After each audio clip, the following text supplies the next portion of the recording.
What's up, y'all? Welcome to the Travelin Hustlas podcast, where we discuss how digital nomads make money. Travelin Hustlas is about breaking down the silo effect within the nomad community. And while you're here, you're going to enjoy open conversations that provide you with actionable ideas to turn the hustler you are into a digital nomad. So, our guest here, Tasha of all trades, is here, and we want to know a little bit about her story and how she chose her lifestyle. Hi, how is everybody? I'm so glad that you guys invited me on here. I really appreciate the time that you're taking out of your day. And I'm so inspired, first of all, by what you guys are doing. Take the time to share these stories, because that was one of the first things I looked into going into van life was, how are people doing this? Yes, absolutely. And so tell us a little bit about who you are and how you got into this lifestyle. Of course. So my name, once again, is Natasha. I'm a single mama. I've got a 6-year-old baby girl. I'm 30. And a few years ago, I would say probably about a year after I had my daughter, I love to travel. Let me just preface this by saying I love to travel. I'm adventurous. I see people out on sailboats and I see people traveling, and I want to do that. But when you're a poor single mama, you're like, I can't really afford this. And for me, it was just a matter of, I started searching like inexpensive ways to travel with your kid was probably like my top searched Google thing. How can I go anywhere with my child? I can't afford to stay in hotels all the time, or camping was like only if the weather was good. So I started looking everywhere, trying to just see like what's available. And I saw people lived RV life, but I was like, it's a little bit outside my means. And it's big, and I don't know if I feel comfortable driving a big old RV. And so I kept looking, and I discovered that people would live out of their vans and travel. And then as I dug more and more, I was like, whoa, people aren't just living out their vehicles. They're literally making tiny homes and they're traveling. And that's phenomenal. And that just planted the seed.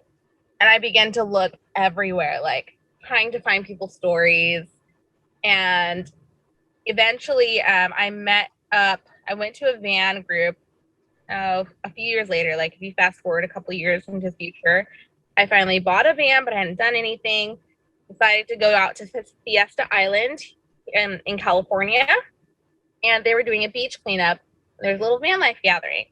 And so I threw a queen size mattress in the back of my empty van, and I drove down and I met all these people living the lifestyle, and it was phenomenal. Like, it opened my mind so much, and I was like, wow, I could really do this. There still wasn't much out there on like single moms doing it, but I was like, if they can do it, I can do it.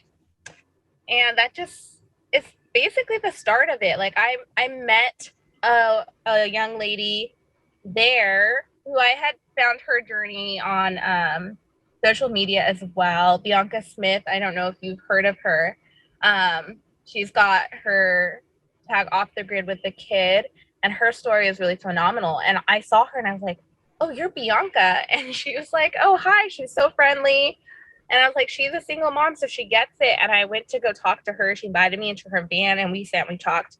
And I told her how I was struggling to find anybody who was like me, trying to live this lifestyle in the way I was hoping to live it.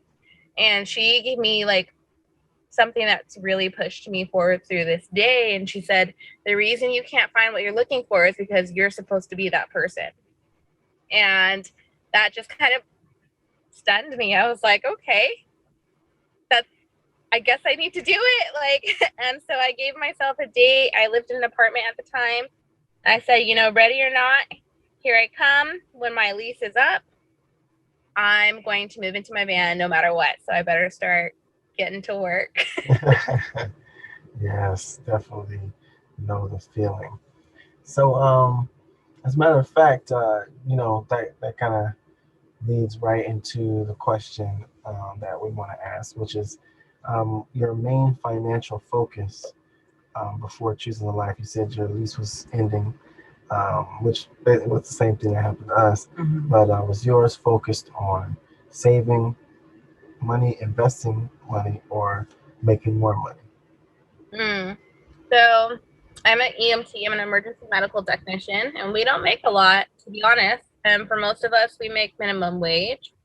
And in California, that's usually starting at $12 an hour. It's going up to 15, but when I started, it was $12 an hour.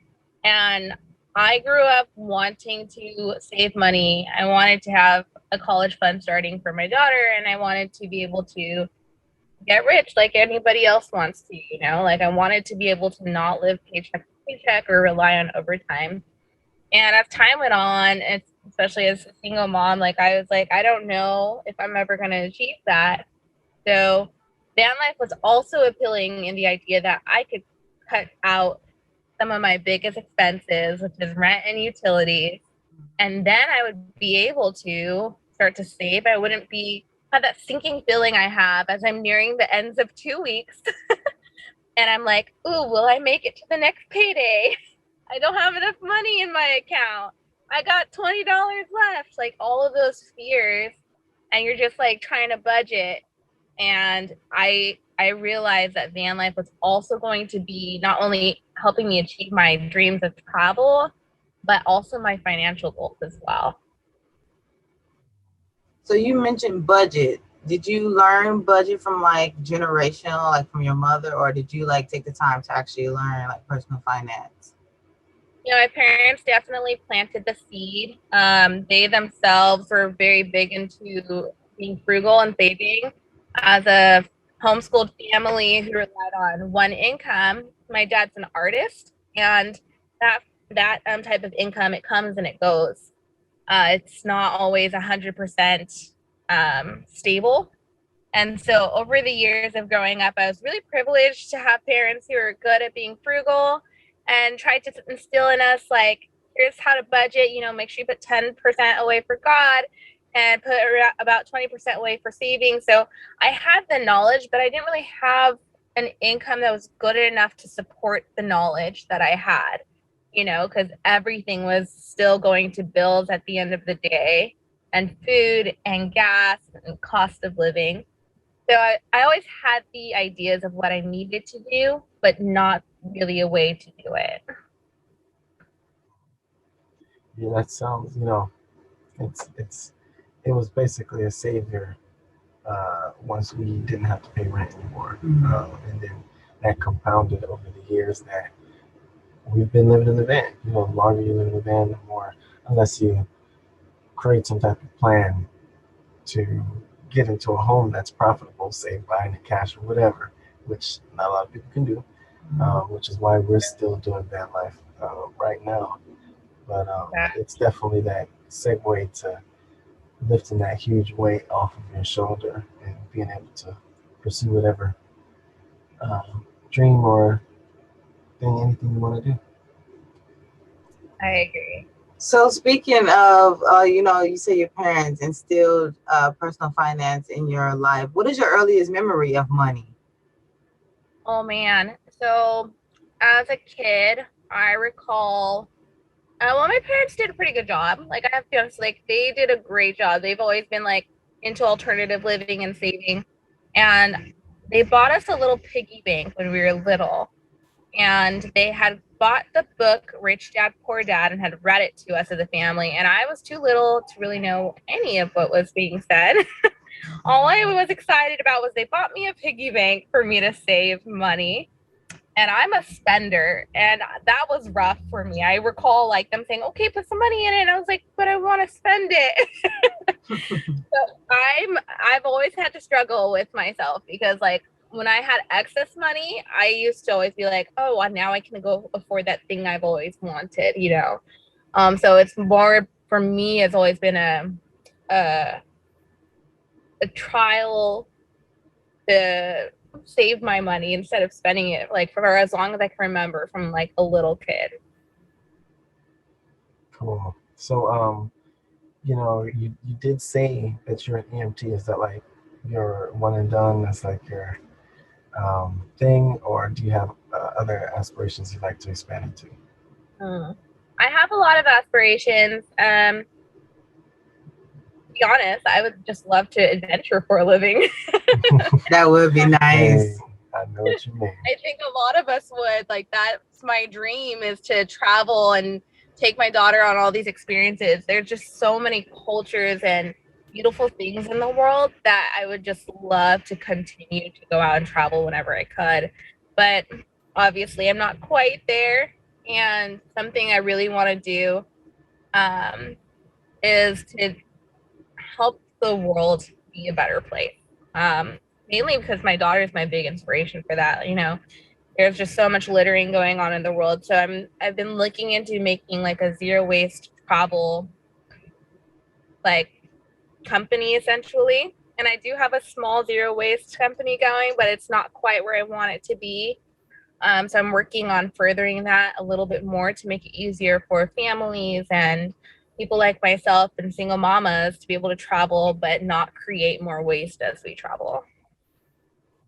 That actually sounds like you would be filling a gap in the market. So, get on it, even though you probably are getting on it. So, Yeah. so just a question about EMT. Is it like, what is, so you said they make minimum wage. What kind of ways can you, make more money? Is it like staying in longer and end up making more money? Or how does that work? Yeah, we do rely a lot on overtime. And the reason why EMT works for me with Van Life is because we have so many different schedules. So basically, my company, they do it off of different hourly wages. So if you're a 12-hour, which is our normal, it's our most common shift, is a 12-hour shift. And generally, you make about $12 an hour for that one. But if you work like an 8-hour shift, your rate is bumped up. So then you might make like $15 an hour for an 8-hour shift. And it's always busy in the 911 system. It's never not busy. So there's always overtime. So the majority of my money came in from a lot of overtime. And there's so many different schedules. Like, I'm going to be part-time in a couple of weeks, and I can make my schedule. I can work whenever I want to. I can go online on the website and pick up my shift. And then on the weekends, they pay double time. So that's a very coveted time for people to pick up overtime because they'll get paid twice as much for the same amount of work, which is really nice. So EMT has been really, I'm very grateful for it because for a while I worked at a station, which allowed me to work only 10 days a month, but I worked 48-hour shifts. And then I'd have like 2 days off in between each shift, and then sometimes I'd have 8 days off. So EMS is very it's varied wherever you go. It's different at every company, but we have alternating shifts, which allow us to have at least 3 to 4 days off at a time, or sometimes even more. Like, stations give you 8 days off at a time. And at the end of the month, you still make around the same amount. But yeah, I definitely picked up a lot of overtime to try to pay off debt and things that I had accrued over time of being a single mom. And so what are the level of, is it easy to do EMT and also do van life at the same time? Because you're a full-time van lifer, right? I am, yes. Being an EMT showed me that I was like, I spend my whole life at work in a vehicle, in my van, the ambulance, driving to and fro. So it wasn't too different to like go home to the van and spend the rest of the day in it or whatever, or sleep in the night, because I was so used to being in the ambulance all day long as my job. So that transition between working at EMT and living van life is not that hard, to be honest. You get really good at figuring out where to go to the bathroom because you had to do it at work all day. So, I'm kind of an ambulance enthusiast. And before we got this Sprinter from Paris Found It, we were going to get one of those big old ambulances with the medium duty ones, not the Ford ones, but the ones bigger than that. Uh-huh. But they were just couldn't find them. They were all around the country. So what kind of ambulance do you primarily use? I'm sorry, can you repeat that last section? I didn't hear you quite. Um, what what kind of ambulance are you driving? Like a van, a bigger one, or a huge ambulance? Our company has all of them. We even have a helicopter.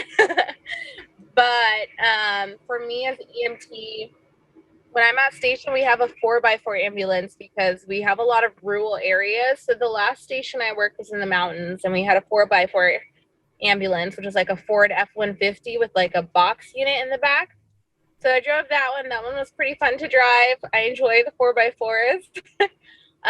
But my usual is a Ford Transit van. That's what all of the ambulances just switched from, like the box units to the transit vans. And that's that's our main unit. We also have CCT, which is our critical care transport unit, and I call that one the Big Mama because it's huge. It's like you actually have to have a special license to drive it because it's part semi with a box, and that's where our nurses and our paramedics transport critical patients long distances in that one. Yeah, I would love one of those big old ambulances.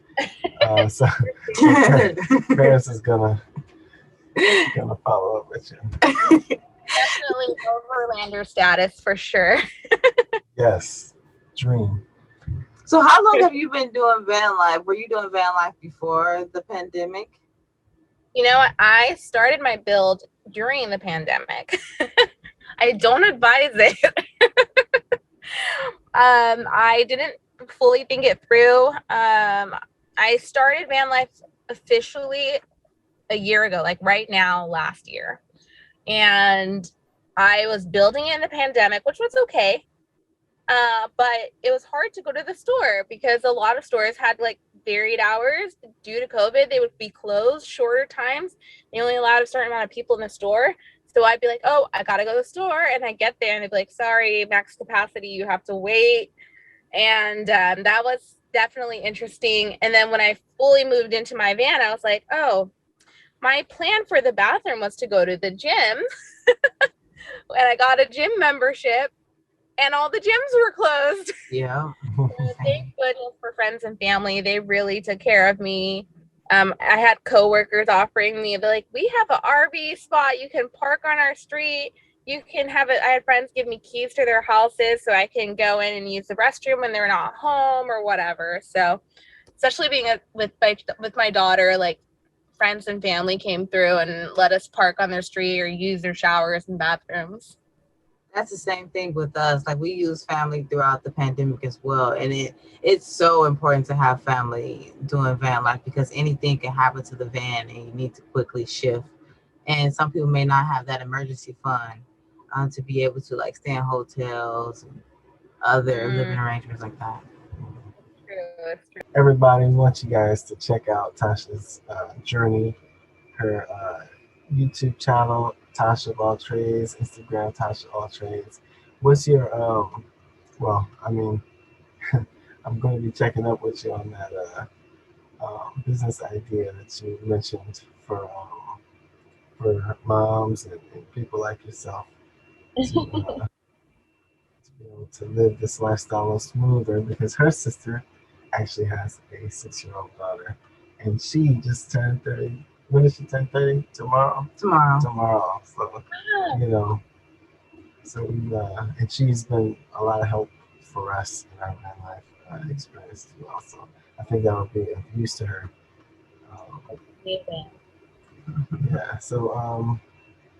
Yeah. So is there anything you'd like to shout out of yours, or how can people get in contact with you? Oh, of course. Like I definitely want to encourage anybody who's looking into this lifestyle. And if you're afraid of like, how am I going to make money? Just take it slow. Like I didn't quit my job and completely become a full-time nomad out on the street. I made my job work around it and the schedule works pretty well. But just know like not everybody has to learn how to do graphic design. You know, they don't all have to do something just from the computer. There's multiple ways to live this life.